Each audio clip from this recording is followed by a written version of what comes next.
Hello and welcome to another episode of the Ambassador Vlogs. This is a segment here on AutoMoments that focuses on my 1972 AMC Ambassador Brougham, along with other automotive things I'm doing, videos I'm working on, and projects I want to share with you.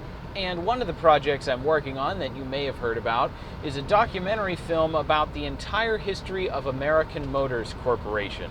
The film focuses on the events that led up to the creation of American Motors Corporation with the merger of Hudson and Nash in 1954, and follows it all the way through the company's 30 or so year history to when it was bought out by Chrysler Corporation in 1987. And inside that time period are some fascinating people, some fascinating events, and some truly fascinating cars. And to my knowledge, nobody has ever made an all-encompassing film that covers all of this, so that's why we decided we had to turn it into a documentary. So recently, I took a trip to Kenosha, Wisconsin, which is the home of American Motors, at least from a manufacturing standpoint. And sorry to disappoint everyone, but no, I did not drive the Ambassador out there. Although I love this car, it is a somewhat less than ideal road trip vehicle. I really wanted to drive something that was a little bit more fuel efficient and something that had fold down seats so I could fit all of my camera and video equipment with me. As I've said before, I'd much rather put miles on this car driving on a windy, relaxing country road instead of hammering down the interstate. And it's interesting, you'll see those little yellow warning signs that say like turn up ahead, slow down to 35.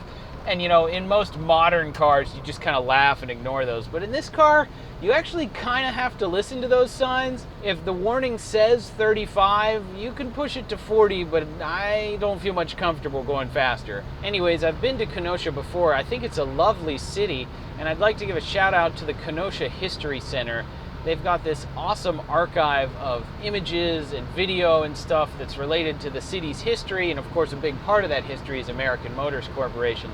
So that's part of the project I was doing on this most recent trip. I was looking through their archives. I was also interviewing people who worked at the factory. I mean, at one point I think American Motors employed 16,000 people in the city of Kenosha.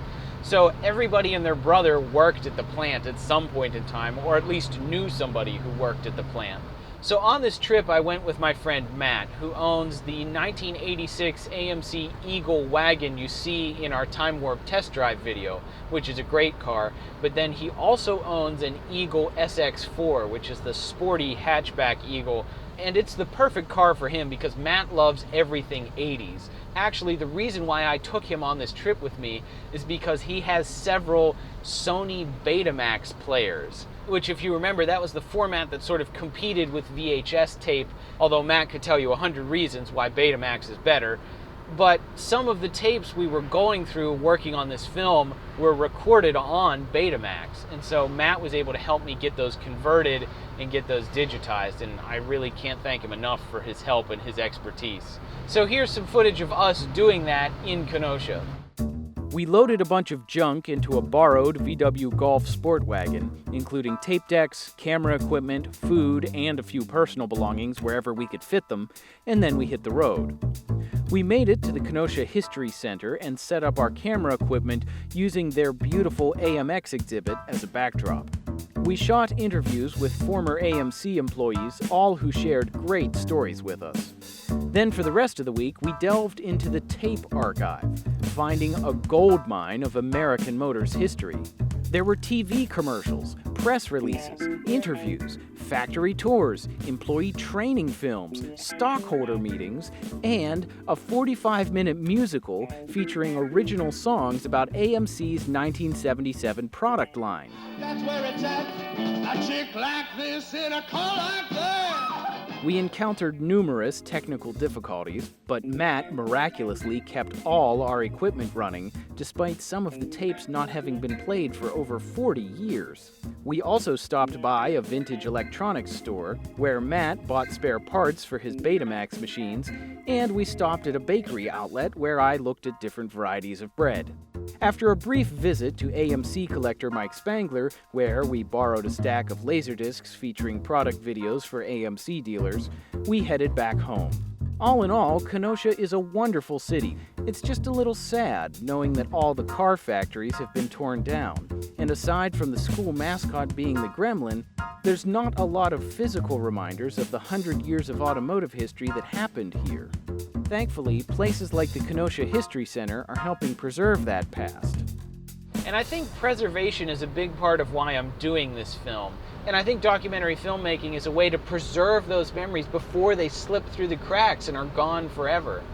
And so that's why I'm so dedicated to finding these people, interviewing these people, collecting their stories, and putting together a film that tells the story of the people of American Motors. All the way from guys who swept the factory floor up to the CEO of the company, both men and women, and all of them have interesting and different stories to tell. And so, in my mind, this documentary is not just a movie about old cars, although I love old cars, but it's a movie about people. It's a movie about business and politics and art and technology. I mean, the car industry touches so many different aspects of our lives as Americans. And while I'm working on this film, I'm consistently blown away by the generosity of the AMC community. I love being a part of it, and I love making this film because this film is for them. It's to preserve something that meant a lot to a lot of people. So I owe a big thanks to my friend Matt and to Chris Allen at the Kenosha History Center. Both of them have been incredibly generous with their time and talents in helping this film come together. And I hope you enjoyed getting to see a little bit behind the curtain of how this film is coming along. It's a challenge, but it's also very rewarding. And already I feel rewarded to work with such great people. So anyways, stay tuned for more progress on the documentary, as well as new Ambassador Vlogs episodes and other Auto Moments videos. We've got more stuff on the way. And as always, if you've got any questions, be sure and drop us one down there in the comments section. And of course, be sure to watch and share our videos with your friends. Thanks for watching.